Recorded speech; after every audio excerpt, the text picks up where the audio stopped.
Welcome back friends. આપણે પ્રકાશ સંશ્લેષણ એના ટોપિકમાં છેલ્લે પ્રકાશ પ્રક્રિયા અને અંધકાર પ્રક્રિયાઓ વિશેની ચર્ચા કરતા હતા, જેમાં પ્રકાશ પ્રક્રિયા જે છે એ પ્રકાશ પ્રક્રિયાની અંદર અલગ અલગ પ્રકારના તબક્કાઓનો સમાવેશ થાય. અને આ તબક્કાઓમાં જો આપણે વાત કરીએ ખાસ કરીને તો સૌથી પહેલો તબક્કો, બરાબર, જેને આપણે પાણીનું પ્રકાશ પ્રેરિત વિભાજન તરીકે ઓળખાય. અને આ પાણીના પ્રકાશ પ્રેરિત વિભાજન દ્વારા ઉત્પન્ન થતો જે ઓક્સિજન છે એ ઓક્સિજન એ પ્રકાશ સંશ્લેષણની પ્રક્રિયા માટેનો મૂળભૂત આપણને એની નીપજ ગણી શકાય છે. તો હવે પ્રકાશ પ્રક્રિયાની અંદર એમાં જે પહેલી પ્રક્રિયા આપણને જે સામાન્ય રીતે એમાં આપણને જોવા મળતી હોય છે એને આપણે પાણીનું પ્રકાશ પ્રેરિત વિભાજન તરીકે ઓળખી શકાય. તો હવે પાણીનું પ્રકાશ પ્રેરિત વિભાજનની જે ક્રિયા છે એ પ્રક્રિયા સામાન્ય રીતે આપણને થાઇલેકોઇડની અંદર જ થતી જોવા મળતી હોય છે. એટલે કે ગ્રાનાનો જે પ્રદેશ છે, એટલે આપણે એવું લખી શકાય કે આ ક્રિયા એ થાઇલેકોઇડમાં થાય છે. બરાબર, ગ્રાનાની અંદર થાઇલેકોઇડ ક્યાં આવેલા છે? તો કે થાઇલેકોઇડ જે છે એ ગ્રેનમમાં આવેલા છે. એટલે ગ્રેનમમાં જે થાઇલેકોઇડ આવેલા હોય એ થાઇલેકોઇડના જે અવકાશ છે એની અંદર આપણને પાણીનું પ્રકાશ પ્રેરિત વિભાજનની પ્રક્રિયા જોવા મળતી હોય છે. હવે પાણીનું પ્રકાશ પ્રેરિત વિભાજન જ્યારે થાય ત્યારે એમાંથી H+ ઓક્સિજન અને ઇલેક્ટ્રોન જે છે એ ઇલેક્ટ્રોન એમાંથી મુક્ત થતા હોય છે. અને એ ઇલેક્ટ્રોન અને ઓક્સિજન અને હાઇડ્રોજન જે છે એ એમાંથી વિભાજિત થતા હોય છે. હવે આની અંદર જે આપણે આમાં આગળ હમણાં વાત કરી એમ કે ભાઈ જે ઓક્સિજન જે ઉત્પન્ન થાય છે એ પ્રકાશ સંશ્લેષણની વાસ્તવિક નિપજ છે અને એની સાથે શર્કરા જે છે એ પણ એની વાસ્તવિક નિપજ આપણે ગણી શકાય છે. હવે એમાં એક સાથે 4 પાણીના અણુઓનું સામાન્ય રીતે આપણને વિભાજન થતું હોય છે, જેમાં 4 પાણીના અણુ જે છે એ પ્રકાશની હાજરીમાં હરિતકણમાં તો આ પ્રક્રિયા થાય છે, એટલે કે હરિતકણમાં, અને એની અંદર 3 એવા ખનિજ તત્વો જે આ પ્રક્રિયાની અંદર ભાગ લેતા હોય છે.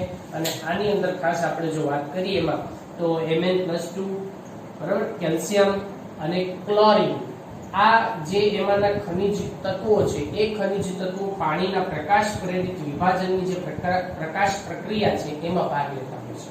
4 પાણીના અણુનું વિભાજન થતા એમાંથી H+ અને OH- ના 4 અણુઓ જે છે એ એમાંથી મુક્ત થતા હોય છે. હવે આ જે 4 એમાંના H+ છે એ H+ જે NADP, બરાબર, NADP જે છે ATP છે, NADP છે, આને આપણે ઉર્જાના સ્ત્રોત તરીકે ગણતા હોઈએ છીએ અને એ એમાંના સહાયક એકમો તરીકે પણ એમાં એ કાર્ય સહઘટકો તરીકે પણ કાર્ય કરતા હોય છે. તો આ H+ જે છે એ નું રિડક્શન ની પ્રક્રિયા થાય, એટલે કે એની સાથે હાઇડ્રોજન છે જોડાય અને એના રિડક્શન ની પ્રક્રિયાને પરિણામે એમાંથી NaDH2 જે છે એનું નિર્માણ થાય છે. અને આ NaDH2 એ આગળ આપણને જ્યારે કાર્બોદિત પદાર્થોનું નિર્માણની પ્રક્રિયાની જ્યારે અંધકાર પ્રક્રિયામાં એનો ઉપયોગ થતો હોય છે, જે કાર્બોદિત પ્રક્રિયાના એટલે કે CO2 ના સ્થાપનમાં અને કાર્બોદિત પદાર્થોના ઉત્પાદનમાં એનો ભાગ ભજવે છે. હવે આ વાત થઈ H+ વિશે, બરાબર, કે H+ જે છે એ ક્યાં ભાગ લે છે? તો કે NaDH2 જે છે રિડક્શનની પ્રક્રિયામાં ભાગ લેતા હોય છે. હવે આ OH- જે છે એના 4 ઘટકો જે ઉત્પન્ન થયા છે એના વિશે વાત કરીએ તો OH- ની સાથે એમાંથી બીજું શું ઉત્પન્ન થયું છે? તો કે ઇલેક્ટ્રોન એની સાથે છે. આ ઇલેક્ટ્રોન એ હાઇડ્રોજન પેરોક્સાઇડ ની અંદર એમાં પરિવર્તિત થતા હોય છે, H2O2, અને જેમાંથી પાણીના 2 અણુ અને ઓક્સિજન જે છે એ એમાં મુક્ત થતો હોય છે.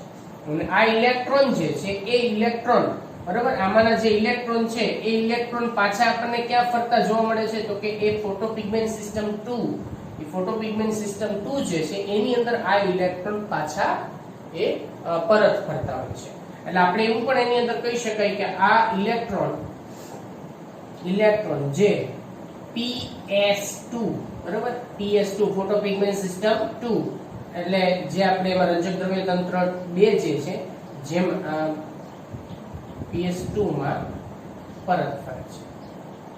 એટલે આ રીતે આમાંના જે ઇલેક્ટ્રોન છે ઇલેક્ટ્રોન કોને મળે છે તો કે PS2 ને મળે છે. કઈ રીતે હું તમને આગળના વિશે આપણે ચર્ચા કરીશું.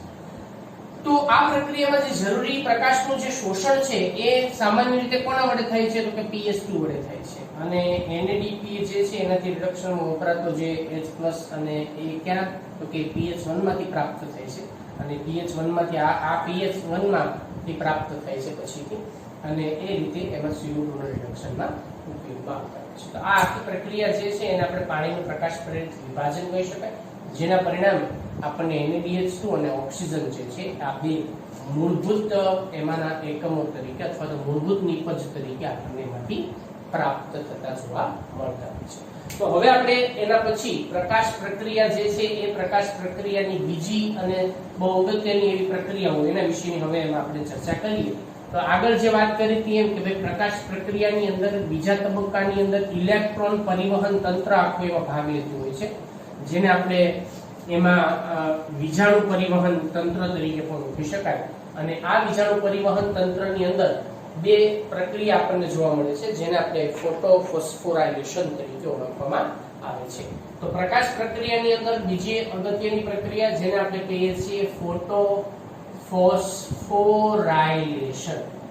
હવે સૌથી પહેલા તો આને ફોટોફોસ્ફોરાઇલેશન શા માટે કહેવાય એના વિશે તમને માહિતી હોવી જોઈએ. ફોસ્ફોરાઇલેશન એટલે શું? ફોસ્ફોરાઇલેશન એટલે એટીપી નું સંશ્લેષણ, એટીપી નું નિર્માણ, બરાબર? એને આપણે ફોસ્ફોરાઇલેશન તરીકે ઓળખીશું. ફોસ્ફોરાઇલેશન એટલે સામાન્ય રીતે એડીપી માંથી એટીપી ના નિર્માણની પ્રક્રિયાને ફોસ્ફોરાઇલેશન કહેવાય. આ પ્રક્રિયા પ્રકાશની હાજરીમાં થાય છે, કેમ કે કઈ પ્રક્રિયા છે? પ્રકાશ પ્રક્રિયા છે. એટલા માટે આપણે આખું નામ શું આપી શકાય કે ફોટોફોસ્ફોરાઇલેશન, બરાબર? હવે આ ફોટોફોસ્ફોરાઇલેશન જે છે એમાં બે પ્રકારના પિગમેન્ટ સિસ્ટમ એની અંદર કામ કરતી હોય છે. આગળ એના વિશેની જે આપણે વાત કરી છે હવે એના વિશે આપણે થોડી ડિટેલમાં ચર્ચા કરીએ કે એમાં બે પિગમેન્ટ સિસ્ટમ જે છે એમાં ભાગ લેતી હોય છે. અને ફોટોફોસ્ફોરાઇલેશન એ બે પ્રકારે થતું જોવા મળે છે. એટલે તેમાં ચક્રીય અને અચક્રીય આ બે પ્રકારના ફોટોફોસ્ફોરાઇલેશન એ એની અંદર આપણને એમાં જોવા મળતા હોય છે. તો ચક્રીય અને અચક્રીય ફોટોફોસ્ફોરાઇલેશન, બરાબર, જે પ્રકાશ પ્રક્રિયાની અંદર આપણને ચક્રીય અને અચક્રીય બે પ્રકારના ફોટોફોસ્ફોરાઇલેશનની પ્રક્રિયા જે છે એ આપણને એમાં જોવા મળતી હોય છે. તો હવે એમાં આપણે સૌથી પહેલા ચર્ચા કરશું ચક્રીય ફોટોફોસ્ફોરાઇલેશન, બરાબર? ચક્રીય ફોટોફોસ્ફોરાઇલેશન. તો હવે આ તબક્કો જે છે એમાં શું થાય છે ને એમાં ઇલેક્ટ્રોન પરિવહન કઈ રીતે આગળ વધે છે તો એના વિશેની વાત કરીએ. સૌથી પહેલા એક વસ્તુ ખાસ ધ્યાન રાખજો કે ફોટોફોસ્ફોરાઇલેશનની જે પ્રક્રિયા છે એમાં બે તબક્કા ચક્રીય અને અચક્રીય બે તબક્કા આપણને જોવા મળે છે. તો હવે આ બે તબક્કા મુખ્યત્વે વિજાણુ પરિવહન તંત્રનો જ એક ભાગ છે, બરાબર? ઇલેક્ટ્રોન ટ્રાન્સપોર્ટ સિસ્ટમનો જ એક ભાગ આપણે એને ગણી શકાય છે. અને એમાં ચક્રીય ફોટોફોસ્ફોરાઇલેશનની જો વાત કરીએ તો તેમાં માત્ર એક જ રંજક દ્રવ્ય તંત્ર ભાગ લે છે. રંજક દ્રવ્ય તંત્ર કયું તો કે PS1, બરાબર? એ એક જ ભાગ લે છે. અને તેમાં એક જ પ્રક્રિયા કેન્દ્ર જોવા મળે છે. એક જ પ્રક્રિયા કેન્દ્ર એ એની અંદર આપણને જોવા મળે છે. એટલે આમાં એક જ પ્રક્રિયા કેન્દ્ર હોય છે. આમાં એક જ પ્રક્રિયા કેન્દ્ર હોય અને એ પ્રક્રિયા કેન્દ્ર એટલે કોણ તો કે PS1. અને એ પ્રક્રિયા કેન્દ્ર તરીકે કોણ ભાગ ભજવે છે તો કે ક્લોરોફિલ એ એનો મુખ્ય રંજક દ્રવ્ય છે. તો હવે આખી પ્રક્રિયા કઈ રીતે થાય છે? તો સૌથી પહેલા જે તે હરિતકણની અંદર, બરાબર, હરિતકણમાં આ એનું પ્રક્રિયા કેન્દ્ર છે.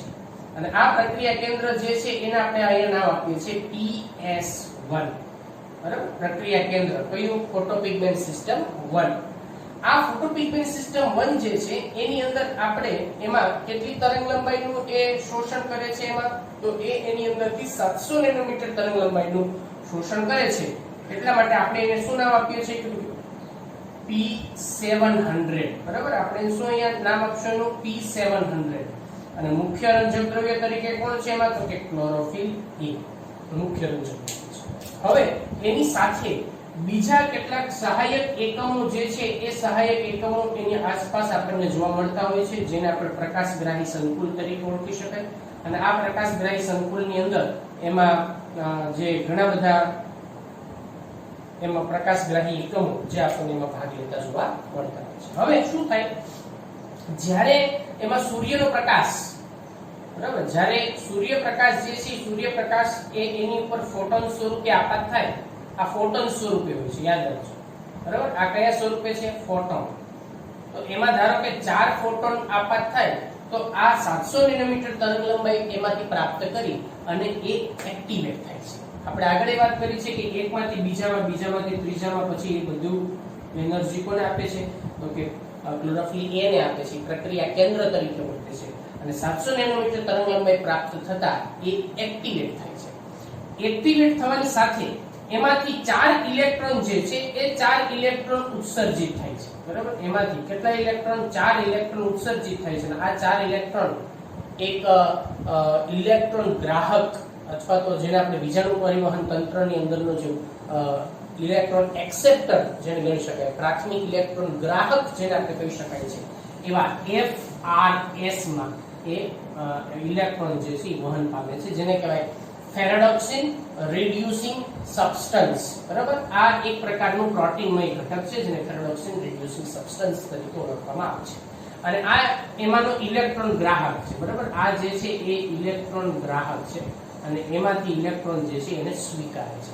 હવે ત્યાંથી ઇલેક્ટ્રોન જે છે એ ક્યાંથી ક્યાં વહન પામે છે? તો કે ફેરેડોક્સિનમાં વહન પામે છે. ત્યાંથી આ ઇલેક્ટ્રોન જે છે એ ફેરેડોક્સિન FD, બરાબર. અહીંયા આપણે શોર્ટ ફોર્મ લખીએ છીએ FD એટલે એને આપણે ફેરેડોક્સિન. આ ફેરેડોક્સિનમાં ઇલેક્ટ્રોન જે છે 4 ઇલેક્ટ્રોન એ ફેરેડોક્સિનમાં વહન પામે છે.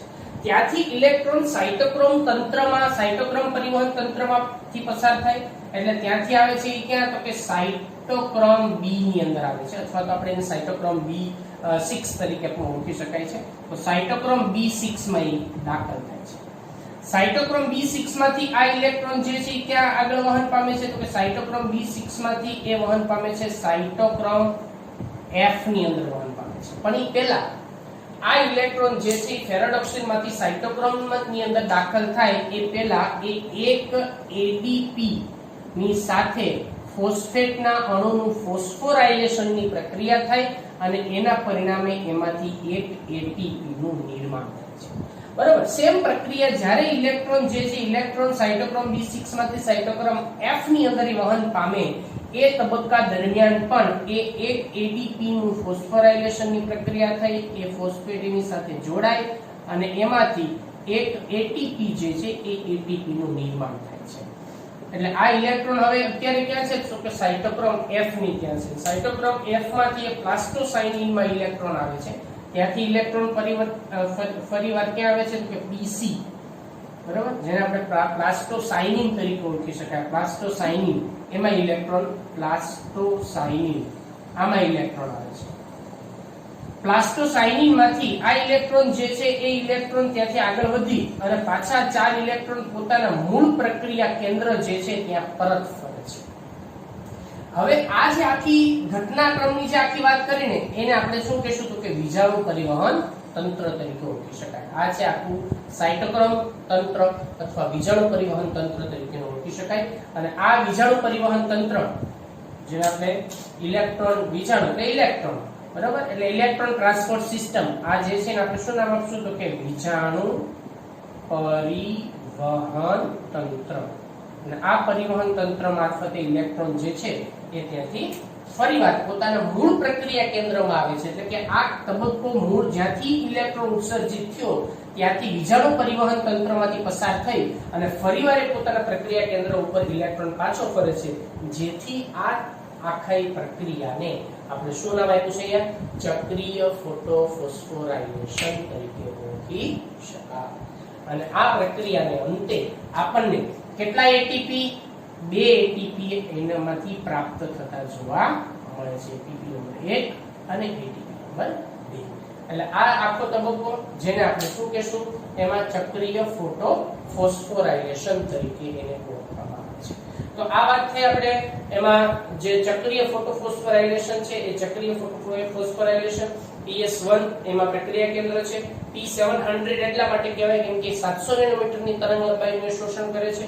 ફોટોનનું શોષણ થતા ઇલેક્ટ્રોન ચાર્જ ઉત્સર્જિત થાય છે, જે ઇલેક્ટ્રોન પરિવહન તંત્રમાંથી પસાર થાય ત્યારે એમાંથી 2 ATP નું નિર્માણ થાય છે, પાછો ઇલેક્ટ્રોન નું પ્રક્રિયા કેન્દ્રમાં આવે છે. બસ બહુ સિમ્પલ વસ્તુ છે અને આ તમારે એમાં ઓબ્જેક્ટિવ પ્રશ્નોની દ્રષ્ટિએ પણ એમાં યાદ રાખવાનું થશે. તો આ એના વિશેની આપણે ચર્ચા કરી. હવે એમાં આપણે આગળ વધીએ તો ચક્રીય ફોટોફોસ્ફોરાયલેશન પછી હવે બીજું તંત્ર એમાંનું જે આવશે એ કયું આવશે, તો કે અચક્રીય ફોટોફોસ્ફોરાયલેશન. બરાબર, હવે એના વિશેની એમાં આપણે ચર્ચા કરીએ કે અચક્રીય ફોટોફોસ્ફોરાયલેશન ની અંદર કઈ પ્રકારની જે આખી ઘટના છે એ આપણને એમાં થતી જોવા મળે છે.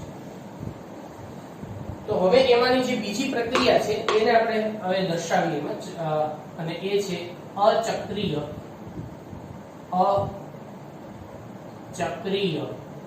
ફોટોફોસ્ફોરાયલેશન.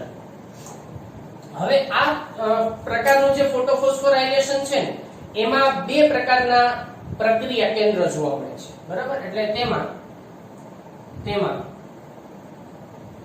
બે પ્રક્રિયા કેન્દ્ર જોવા મળે છે. બે પ્રક્રિયા કેન્દ્ર એમાં જોવા મળે છે અને બંને પ્રકારના જે પિગમેન્ટ સિસ્ટમ જે છે એની અંદર આપણને ભાગ લેતા જોવા મળતા હોય છે. એટલે તેમાં PS1 અને PS2 બંને એમાં ભાગ લે છે. બરાબર, આની અંદર આ બંને ભાગ લેતા હોય છે. PS1 અને PS2 બંને એની અંદર આપણને ભાગ લેતા જોવા મળે છે. આ પ્રક્રિયા પણ આપણને ક્યાં થતી જોવા મળે છે, તો આ પ્રક્રિયા જે છે એ પણ આપણને થાઇલેકોઇડ પટલ જે છે એ થાઇલેકોઇડ પટલની અંદર આપણને એમાં જોવા મળતી હોય છે. તો હવે એમાં આ પ્રક્રિયા કઈ રીતે આખી જોવા મળે છે એના વિશેની વાત કરીએ તો સૌથી પહેલા તો એમાં પ્રક્રિયા કેન્દ્ર તરીકે કોણ હોય છે એમાં પ્રક્રિયા કેન્દ્રમાં, તો પ્રક્રિયા કેન્દ્રની અંદર આપણે જો વાત કરીએ તો પ્રક્રિયા કેન્દ્રમાં ક્લોરોફિલ B પણ આની અંદર ભાગ લેતું હોય છે.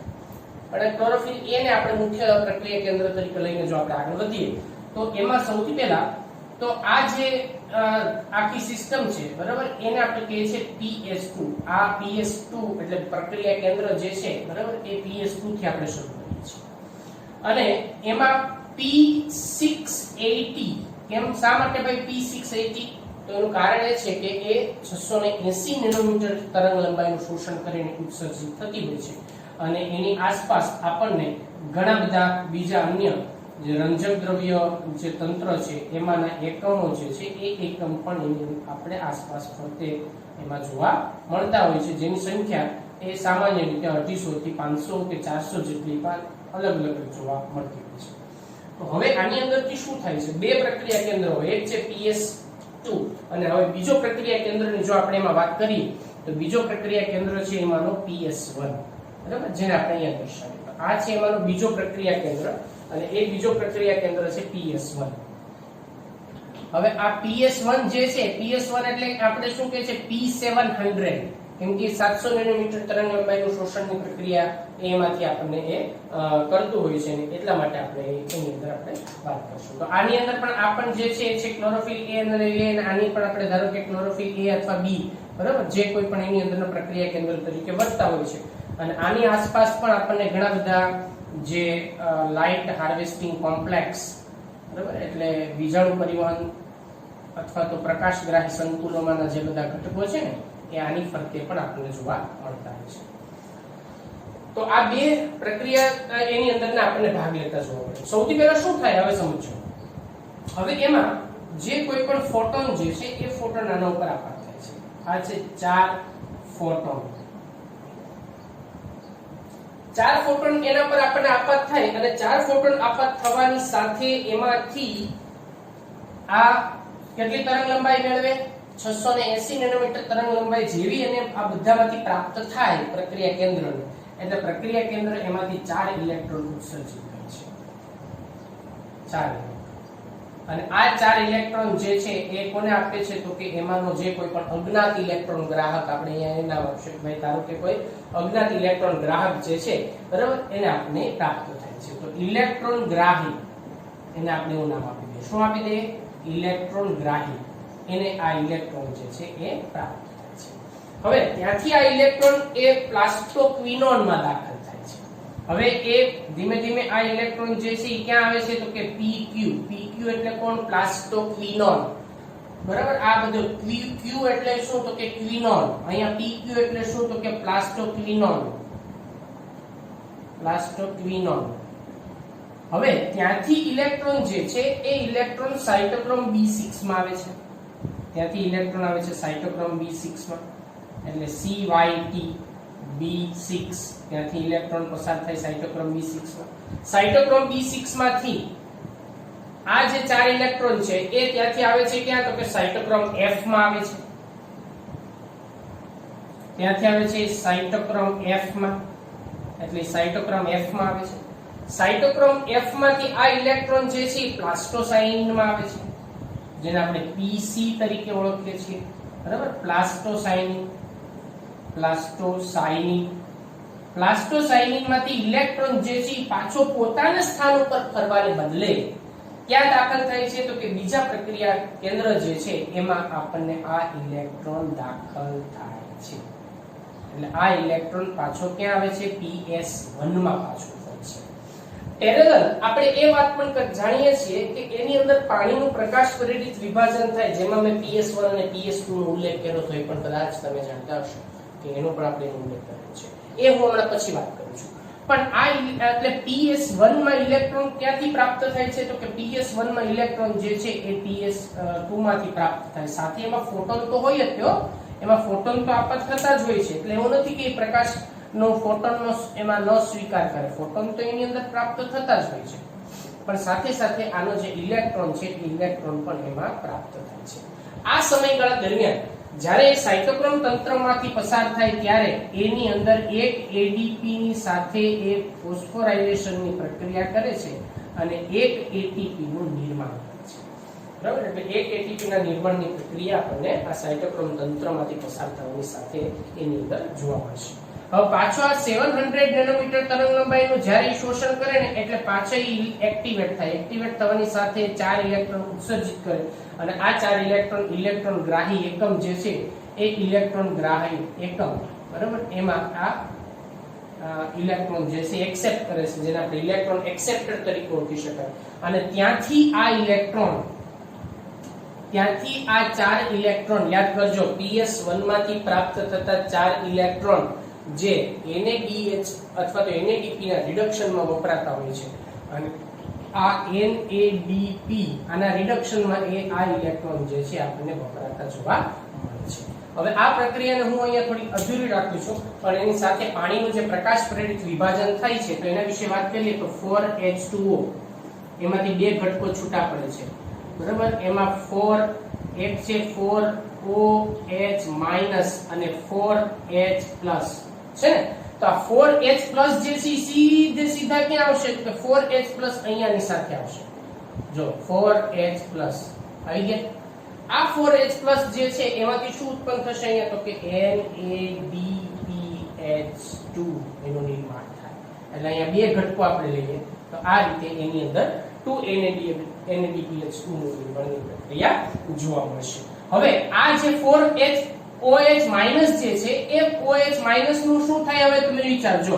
OH- માંથી બે ઘટકો એમાંથી આપણને મુક્ત થતા જોવા મળશે. કયા કોણ તો કે એક ઉત્પન્ન થશે એમાંથી ઓક્સિજન અને બીજું ઉત્પન્ન થશે પાણી, અને ઇલેક્ટ્રોન તો ભેગા છે જ તેમાં ઉત્પન્ન થતા. બરાબર. એટલે અહીંયા આપણને આ પ્રક્રિયા જે છે એ પ્રક્રિયાને અંતે એમાંથી 4 ઇલેક્ટ્રોન એ મુક્ત થાય છે, પ્લસ એમાંથી ઉત્પન્ન થશે O2 પ્લસ 2H2O. હવે આ જે ઇલેક્ટ્રોન છે ને એ ઇલેક્ટ્રોન જે ક્યાં પાછા ફરે છે PS2 માં પાછા ફરે છે. એટલે પાણીના પ્રકાશ પ્રેરિત વિભાજનને પરિણામે ઉત્પન્ન થતા ઇલેક્ટ્રોન એ PS2 માં પાછા ફરે છે અને H+ જે PS1 માંથી ઉત્પન્ન થતો જે એમાં ઇલેક્ટ્રોન જે છે એ ઇલેક્ટ્રોન આના રિડક્શનમાં વપરાય છે અને એમાંથી 2 NADPH નું નિર્માણ થાય છે. તો હવે અહીંયા તમે જુઓ કે અહીંયા જે છે એમાંથી શું થાય છે, હવે આખી પ્રક્રિયા જે છે એને તમે ધ્યાનથી જોજો, બરાબર. હવે આખી પ્રક્રિયાને તમે ધ્યાનથી જોજો. સૌથી પહેલા તો પ્રક્રિયા કેન્દ્ર જે છે એ આપણને એની અંદર જોવા મળે છે PS2. PS2 માંથી ઇલેક્ટ્રોન ગયો. આ ઇલેક્ટ્રોન જે છે અપવર્ડ દિશામાં થયો, એટલે ઉર્ધ્વ દિશામાં એનું વહન થયું, એટલે ઉર્ધ્વ દિશામાં એનું વહન થયું. હવે ઉર્ધ્વ દિશામાંથી આ ઇલેક્ટ્રોન જે છે પાછો કેમ તો કે અધોગામી દિશાની અંદર, એટલે પાછો એ અધોગામી દિશામાં ક્યાં આવ્યો છે તો કે PS1 માં આવ્યો છે. PS1 આ PS1 માંથી ઇલેક્ટ્રોન પાછો ઉર્ધ્વગામી દિશામાં થયો ને, તો આ ઇલેક્ટ્રોન જે છે અહીંયાથી પાછો ઉર્ધ્વગામી દિશામાં આપણને અહીંયાથી પ્રાપ્ત થતો જોવા મળે છે. એટલે આ ઇલેક્ટ્રોન એનું જે વહનની પ્રક્રિયા તમે જોશો તો પહેલા અપવર્ડ હતી, પછી પાછી ડાઉનવર્ડ છે, અને પાછી અહીંયા તમે જોશો તો એ અપવર્ડ છે. એટલે આખી પ્રક્રિયા તમે જોશો ને જો આ રીતે, તો આ પ્રક્રિયા કઈ દિશામાં, કઈ આખો ABCD નો અહીંયા વાત કરીએ આપણે તો Z સ્કીમ. એટલે આ આખી પ્રક્રિયા જે છે એને આપણે Z સ્કીમ તરીકે ઓળખવામાં આવે છે. એટલે Z સ્કીમ આ પ્રકારની સ્થિતિ, આ Z સ્કીમ તરીકેની આપણને એમાં જોવા મળતી છે. એટલે પહેલા અપવર્ડ અને પછી ડાઉનવર્ડ, આ રીતે એમાં સાથોસાથ પાણીનું જે પ્રકાશ પ્રેરિત વિભાજનની પ્રક્રિયા થાય, એ પ્રકાશ પ્રેરિત વિભાજનની પ્રક્રિયામાંથી ઉત્પન્ન થતા ઇલેક્ટ્રોન પણ PS2 માં ફરે છે. PS2 માંથી ઉત્પન્ન થતા ઇલેક્ટ્રોન PS2 માં ન ફરતા એ PS1 માં જાય છે, જેથી આપણે એ ઇલેક્ટ્રોન પાછા મૂળભૂત પ્રક્રિયા સ્થાનોમાં ન આવવાને પરિણામે એને આપણે શું નામ આપ્યું છે અહીંયા, અચક્રીય ફોટોફોસ્ફોરાઇલેશન.